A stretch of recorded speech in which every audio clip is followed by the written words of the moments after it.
कहते हैं। ये क्या करता है, जो ड्रिल मशीन का जो स्पिंडल है, इस स्पिंडल में ये जो शैंक है हम लोग इसको सिर्फ प्रेस करके अटक सकते हैं। ये जो टैंग है और जो शैंक का पोर्शन है वो ड्रिल मशीन के स्पिंडल में अटक जाता है, और ड्रिल मशीन के स्पिंडल घूमने से ये जो ट्विस्ट ड्रिल है वो भी घूमने लगता है और उसी तरह से कटिंग होता है।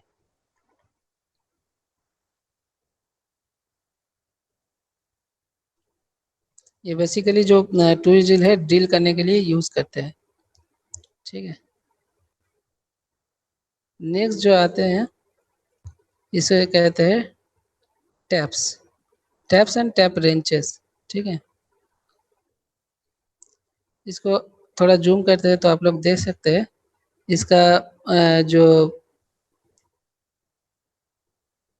मुंह है देखिए सब थ्रेड किया हुआ है, दिखाई दे रहा ना? Yes sir. Yes sir. Thread thread दिखाई। हाँ, तो हम लोग मान लीजिए ट्विस्ट ड्रिल से किसी मेटल पे हम लोग होल बनाया। अब हम लोगों को उसमें एक तो थ्रेड बनाना है कि ताकि कोई बोल्ट जो है उसमें हम लोग टाइट कर सकते हैं। तो बोल्ट को टाइट करने के लिए हम लोग को इंटरनल थ्रेड की ज़रूरत है। तो इंटरनल थ्रेड हम लोग किस चीज़ से करें, तो हम लोग इस चीज़ से थ्रेड कर सकते हैं। इसे कहते हैं टैप्स एंड रेंचेस। ये जो है छोटा छोटा इसको हम लोग टैप्स कहते हैं और इसको हम लोग टैप रेंच कहते हैं। ठीक है, तो इससे हम लोग थ्रेड कर सकते हैं। टैप रेंज पे आप लोग देखिए, टैप टैप जो है टैप में थोड़ा एक तो अलग से इसका साइज है जो टैप रेंज पे जाके अटक जाता है। ठीक है, इसमें जाके अटक जाता है। इसका जो साइड है इसको हम लोग इससे हम लोग टाइट कर सकते हैं। यहाँ पर भी जो है थ्रेड लगा हुआ है, इसको हम लोग घुमाएंगे तो ये बढ़ने लगेगा, ऑटोमेटिक इसमें टाइट हो जाएगा। अब जैसे ही टाइट हो जाता है तो हम लोग दोनों हैंडल को धर के घुमा सकते हैं, घुमा घुमा के हम लोग थ्रेड बना सकते हैं किसी भी होल पे। समझ में आया? Yes sir. इसमें से हाइड्रोलिक भी होता है ना इस टाइप में? हाइड्रोलिक नहीं होता है, ये एकदम मैनुअल है।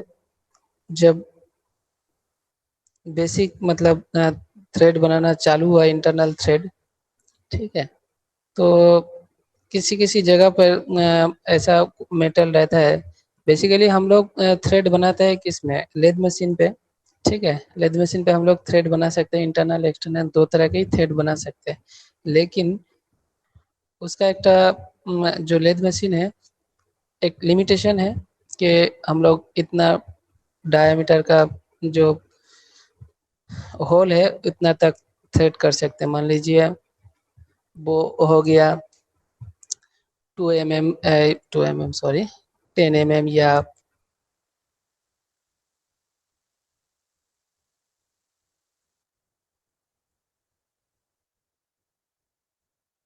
तब क्या करेंगे, ये जो है टैप्स का हम लोग यूज करेंगे। उस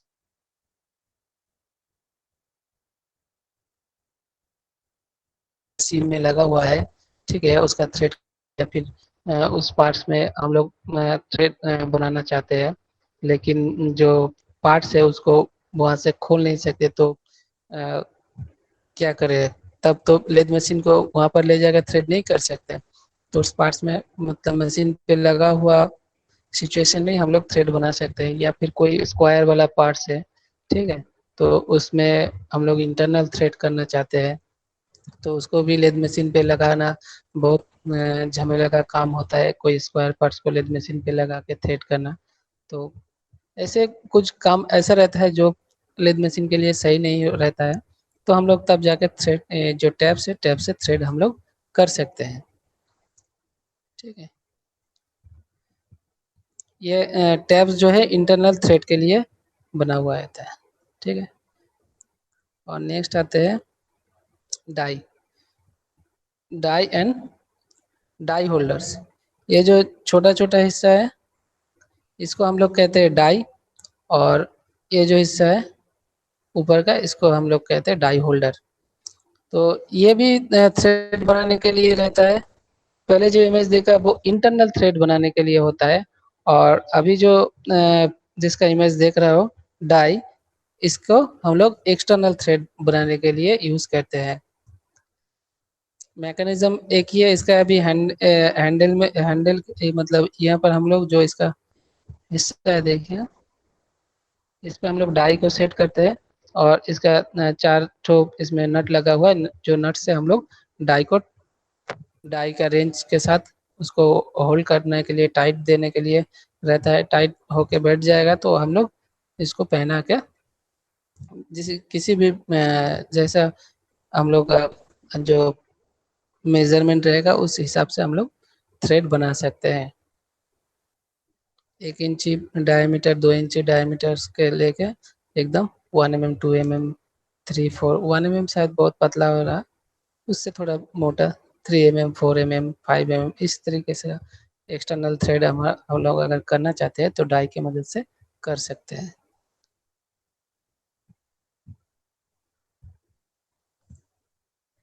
समझ में आया? जो टैब से आप लोग लिख के भी रख सकते हैं, जो टैब से वो इंटरनल थ्रेड के लिए है, और जो डाई है वो हम लोग एक्सटर्नल थ्रेड के लिए यूज करते हैं।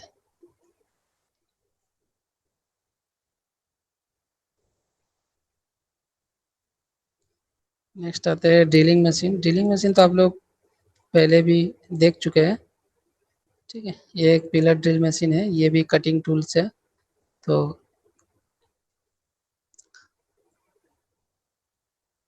आप लोग देख सकते हैं ड्रिल मशीन किस तरीके का काम करता है, किस तरीके, वो तो मैंने समझाया था आप लोगों को। याद है किसी को? शायद भूल चुके हैं।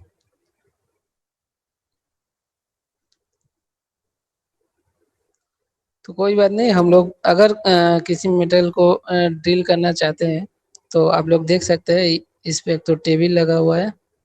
उस टेबल पे हम लोग मेटल को रखते हैं, रख के उसमें पहले दिखाया था ना होल्डिंग टूल सी क्लैंप, तो सी क्लैंप के मदद से टेबल में होल्ड कर सकते हैं, या फिर दूसरा अटैचमेंट है उससे भी हम लोग टेबल में होल्ड करवा सकते हैं उस मेटल को। तो उसमें होल्ड करवा के, और जो देखिए ये जो ड्रिल है, इसमें ये जो इसमें ड्रिल लिखा हुआ है, तो ये ट्विस्ट ड्रिल लगा हुआ है इसमें। ठीक है, स्पिंडल के साथ देखिए, तो स्पिंडल घूमने लगता है तो हम लोग ड्रिलिंग कर सकते हैं। और जो स्पिंडल है वो एक तो मैकेनिज्म के साथ ऊपर नीचे होता है। किसी को याद है कौन सा मैकेनिज्म है? हेलो, सुनाई दे रहा मेरा आवाज?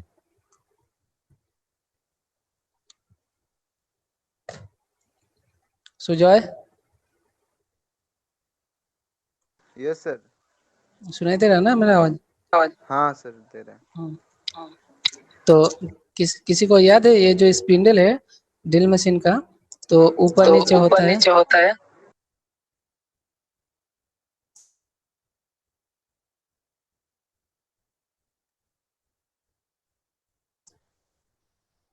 याद? ओके, फिर से बता दे रहा हूँ। जो देखिए लिखा हुआ है ड्रिल फीड हैंडल, ये दिखाई दे रहा है ना? इसको घुमाने से ये जो स्पिंडल ये है, हाँ, स्पिंडल है, प्रैक्टिकली स्पिंडल है वो, स्पिंडल है वो। हाँ, प्रैक्टिकली दिखाए थे तो। अच्छा, ओके। तो सब तो भूल गए ना कौन सा मैकेनिज्म से ये जो स्पिंडल है वो ऊपर नीचे होता है? तो स्पिंडल जो है वो रैक पिनियन मैकेनिज्म से ऊपर नीचे होता है। ठीक है, जो ड्रिल फीड हैंडल है इसमें पिनियन लगा हुआ है, और जो स्पिंडल है, स्पिंडल पे रैक बनाया हुआ है, तो पिनियन रैक के साथ अटैच है यहाँ पर। अब जैसे हम लोग ड्रिल फीड हैंडल को घुमाता है तो पिनियन भी घूमता है। अब पिनियन घूमने लगता है तो स्पिंडल को वो नीचे ढकेलता है या फिर ऊपर को उठाता है। वो रैक पिनियन मैकेनिज्म से होता है। ठीक है, तो हो गया ये आप लोगों का जो है ड्रिलिंग मशीन जो है वो एक तरीके का कटिंग टूल है ये मशीन भी। और जो हैंड ड्रिल मशीन है, जो पोर्टेबल ड्रिल मशीन है, वो भी एक तरह का कटिंग टूल्स है। नेक्स्ट और एक कटिंग टूल आता है, इसे कहते हैं रीमर। रीमर के बारे में पहले भी बता चुका हूँ। जो रीमर है वो किस काम के लिए यूज होता है, किसी को याद है?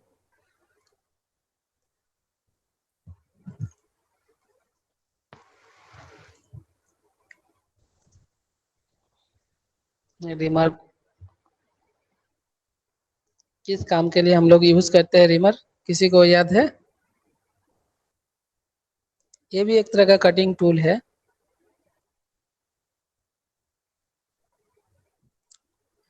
रीमर जो है याद वो नहीं है। वो अच्छा, रीमर जो है वो आप लोगों का जो आफ्टर ड्रिलिंग, ठीक है, ड्रिलिंग के बाद हम लोग अगर उस होल को फिनिश करना चाहते हैं तो फिनिशिंग के लिए हम लोग यूज करते हैं रीमर। दूसरा क्या है,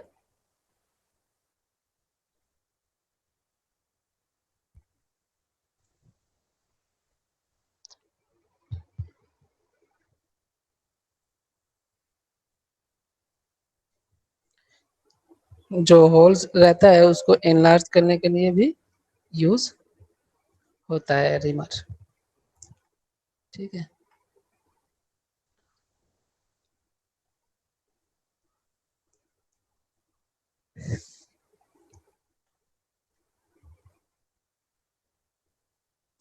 तो यह हो गया आप लोगों का finish cutting tool.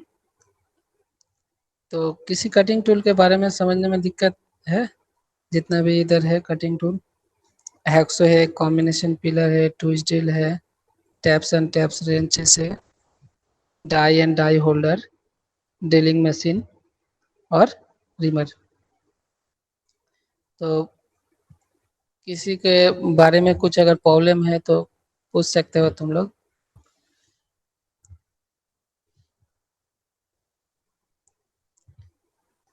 Okay, next आते हैं हम लोग स्ट्राइकिंग टूल्स में।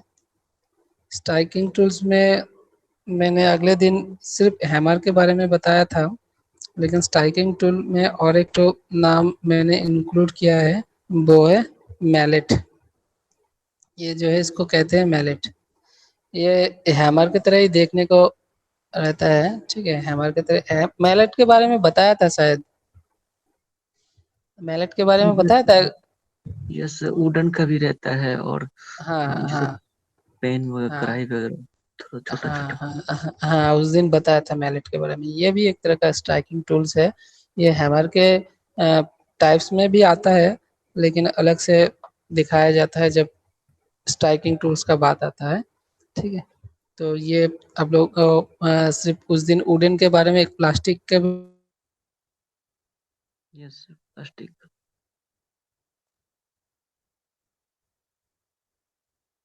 स्ट्राइकिंग टूल्स है। इसे ये जो इसका दोनों सिरा है, कोई नरम जो मटेरियल होता है, ठीक है, उसको उसको ऊपर स्ट्राइक करने के लिए हम लोग इसका यूज करते हैं। ठीक है, इसे मैलेट कहते हैं। और हैमर के बारे में तो आप लोगों को पता ही होगा। हैमर के जो जितना भी हिस्सा था वो मैंने बताया था पहले। Ball peen hammer, straight peen hammer, cross peen hammer, claw peen hammer. ठीक है, यहाँ पर देखिए ये लीड हैमर लिखा हुआ है, ये मैलेट के एक ठो हिस्सा है। और इधर इसमें रेंज हैमर के साथ कुछ लिखा है, तो इसको हम लोग स्लेज हैमर भी कहते हैं। तो बेसिकली कोई बड़ा टेढ़ा बड़ा हिस्सा को उसमें हैमरिंग करने के लिए हम लोग ये जो है हमारे यूज करते हैं। तो ये हो गया स्ट्राइकिंग टूल आप लोगों का दो। नेक्स्ट आते हैं फिनिशिंग टूल। फिनिशिंग टूल में क्या है, हम लोग फाइल का यूज करते हैं। ये पर आप बढ़िया से देख पाएंगे। देखिए,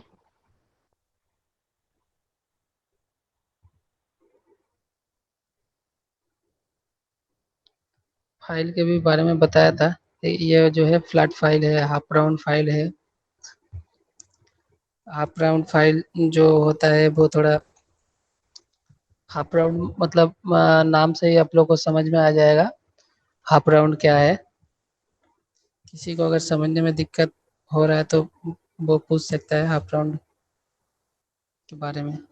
स्क्वायर फाइल है, ट्रायंगुलर फाइल है, राउंड फाइल है, ठीक है, नाइफ एज फाइल है।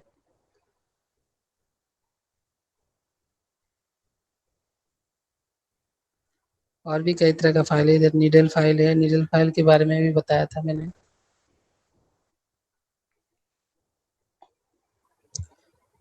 तो जो फाइल है वो फिनिशिंग टूल में आता है।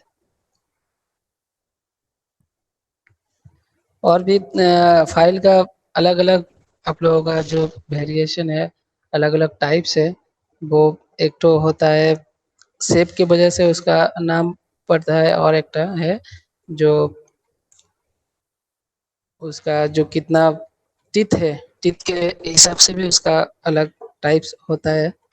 जैसे कि रफ फाइल है, वो अगर पर सेंटीमीटर में 8 गो टिथ रहता है तो उसको हम लोग रफ फाइल कहते हैं। पर सेंटीमीटर में अगर 12 गो टिथ रहता है तो उसको हम लोग बास्टर्ड फाइल कहते हैं। पर सेंटीमीटर में अगर 16 गो टिथ रहते हैं वो हम लोग उसे सेकेंड कार्ड फाइल कहते हैं। और पर सेंटीमीटर में अगर 20 से 24 टिथ रहते हैं तो हम लोग उसे स्मूथ फाइल कहते हैं। अगर पर सेंटीमीटर में हम लोग को 40 टिथ देखने को मिलता है तो उसको हम लोग डेड स्मूथ कहते हैं। ठीक है, तो इतना याद रखिएगा। 4 4 करके बढ़ रहा है, 8 12 16 20 24, उसके बाद 40 एकदम। तो पहले आता है रफ, फिर बास्टर्ड, सेकंड कट, स्मूथ, इस तरीके का।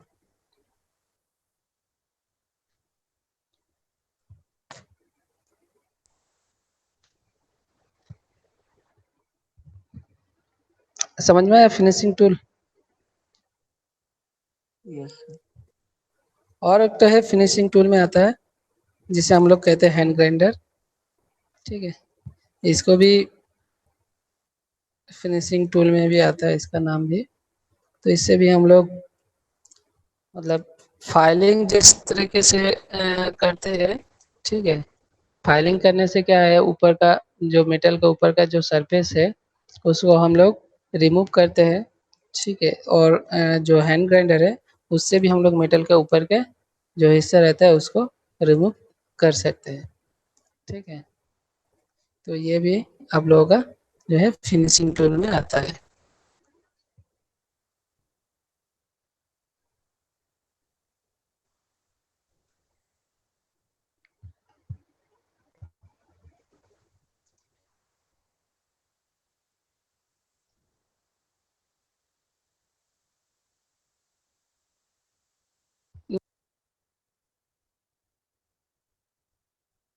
ये सब स्क्रू ड्राइवर, ये बेसिकली किसी आप लोगों को तो स्क्रू ड्राइवर के बारे में पता ही होगा। Yes sir. ठीक है,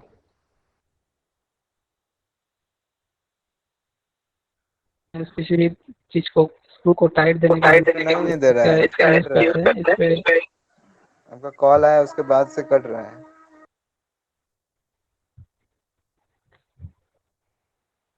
ओके, अभी सुना दे रहा है? Hello, yes sir. ओके। आ रहा है। तो स्क्रू ड्राइवर जो है वो मिसलेनियस टूल्स है। ठीक है, स्क्रू ड्राइवर जो है वो बेसिकली किसी स्क्रू को टाइट देने के लिए हम लोग यूज करते हैं। इसमें बहुत तरह का आप लोग को देखने को मिलेगा स्क्रू ड्राइवर। अभी बहुत तरह का स्क्रू मार्केट में अवेलेबल है, तो जैसा स्क्रू रहता है उसी तरीके के इसमें आप लोगों को मिलेगा। देखिए, बहुत सारे का इसका मुंह जो है वो अलग अलग किस्म का है। ये जो है एकदम फ्लैट है, ये चार कोनी है। बहुत से तो स्क्रू ड्राइवर सबको पता है, ये मिसलेनियस फाइंड करते हैं। नेक्स्ट जो है मिसलेनियस टूल्स पे हम लोग रखते हैं वो है स्पैनर्स। ठीक है, तो बहुत सारे का स्पैनर्स यहाँ पर इमेज दिया गया है, आप लोग देख सकते हैं। हम्म, तो ये देखिए, ये जो है इस स्पैनर को आप लोग बहुत जगह देखे होंगे। यहाँ पर लिखा हुआ है ओपन। रुकिए एक मिनट। तो यह हो गया। इस स्पैनर को आप लोग देखे होंगे किसी भी मैकेनिक के पास। तो इसे यहाँ पर ओपन एंडेड कह रहे हैं। ठीक है, इसको डबल एंडेड भी कहते हैं, डबल एंडेड स्पैनर भी कहते हैं। ठीक है, तो यह हो गया डबल एंडेड स्पैनर या फिर ओपन एंडेड। ये हो गया डबल एंडेड लेकिन बॉक्स स्पैनर। ठीक है, ये जो है बॉक्स की तरह है, इसे बॉक्स स्पैनर कहते हैं। और इसको देखिए कॉम्बिनेशन कह रहे हैं, तो एक साइड बॉक्स स्पैनर है, एक साइड जो है ओपन एंडेड के तरह ही है। इसको इसका नाम शायद दिखाई नहीं दे रहा है, ऐसे भी डबल एंडेड स्पैनर की तरह ही है। ठीक है, ये जो है टॉर्क है, ये भी एक तरह का स्पैनर है। और जो हम लोग ज़्यादा यूज़ करते हैं स्पैनर्स में, इसको हम लोग कहते हैं एडजस्टेबल स्पैनर। इसका जो एक तो जो स्पैनर का जो एंड होता है, मतलब जो मुंह होता है, तो उसको हम लोग एडजस्ट कर सकते हैं। एक तो फिक्स रहता है और एक तो मूवेबल रहता है। यहाँ पर एक तो नट और बोल्ट जैसा मैकेनिज्म ही है। ठीक है, इसको घुमाने से जो है एक एंड आगे बढ़ता है या फिर पीछे आता है। ठीक है, इसको हम लोग एडजस्टेबल स्पैनर कहते हैं। और ये जो है सॉकेट है, इसको सॉकेट कहते हैं। ये जो रहता है, आप लोग साइकिल में देख सकते हैं। साइकिल में जो देखिए एक तरह का सॉकेट लगा हुआ रहता है। जब साइकिल का पैडल को आगे की तरफ आप लोग प्रेशर देते हैं तो साइकिल आगे बढ़ता है, लेकिन पीछे अगर घुमाते हैं तो क्या होता है, वो घूमने लगता है लेकिन साइकिल आगे नहीं बढ़ता है। तो कुछ उस तरह के मैकेनिज्म इसमें भी है। हम लोग जब टाइट देना चाहते हैं तो इसको लगा के टाइट दे सकते हैं, और फिर उसको हैंडल को अगर पीछे ले जाते हैं तो ले जा सकते हैं। इस स्पैनर में वैसा मैकेनिज्म लगा हुआ है। नेक्स्ट आते हैं एलन की। एलन की जो है एक तरह का स्पैनर ही है। ठीक है, लेकिन जो कुछ कुछ आप लोग नट को देख सकते हैं, बोल्ट को देख सकते हैं, जिसका अंदर में कुछ इस तरह का मैकेनिज्म है कि उसको टाइट देने के लिए हम लोग को स्पैनर को अंदर तक घुसाना पड़ता है, अंदर घुसा के फिर टाइट देते हैं। उस तरीके का अभी मेरे पास कोई बोल्ट नहीं, मैं तो दिखा था। तो एलन की तब हम लोग यूज़ करते हैं। ठीक है, उस तरह का बोल्ट को टाइट देने के लिए। तो ये भी मिसलेनियस टूल्स पे आते हैं। और जो है मिसलेनियस टूल्स पे, वो इसे कहते हैं फाइल कार्ड। ये कब हम लोग इस्तेमाल करते हैं, तो हम लोग तो तरह तरह के फाइल को देखे हैं, बहुत सारे फाइल को देखे हैं। तो जब फाइल को फिनिशिंग तो फाइल तो एक तो फिनिशिंग टूल है, जो मेटल के ऊपरी हिस्सा है उसको फिनिश करने के लिए या फिर उसको हटाने के लिए भी हम लोग यूज़ करते हैं। तो वो एक जब मेटल रिमूव करता है तो कभी कभी क्या होता है, मेटल के जो फाइल का जो टिथ है, टिथ में मेटल का कुछ कुछ हिस्सा अटक जाता है। ठीक है, उस टिथ को साफ करने के लिए हम लोग को ये जो है फाइल कट का यूज़ करना पड़ता है। समझ में आया? Yes sir. ओके। तो वर्कशॉप में बेसिकली जितना भी हम लोग यूज़ करते हैं सभी के बारे में ऑलमोस्ट सर मैंने ये बताया। पीडीएफ वाला है क्या? हाँ, ओके मैं सर। पीडीएफ को आप लोगों के ग्रुप में दे देता हूँ। तो जितना भी अगले दिन मैंने दिखाया था वो इसमें इंक्लूड है, ठीक है। उसका नाम भी लिखा हुआ है, इमेज भी बढ़िया से दिया हुआ है, ठीक है। और उसके बारे में भी मैं बता चुका हूँ। तो इस पीडीएफ को आप लोग देखिएगा घर में, ठीक है। अगर किसी चीज़ के बारे में जानना हो तो मुझे बोलिएगा नेक्स्ट क्लास में, तो मैं बता दूंगा, ठीक है। Okay sir.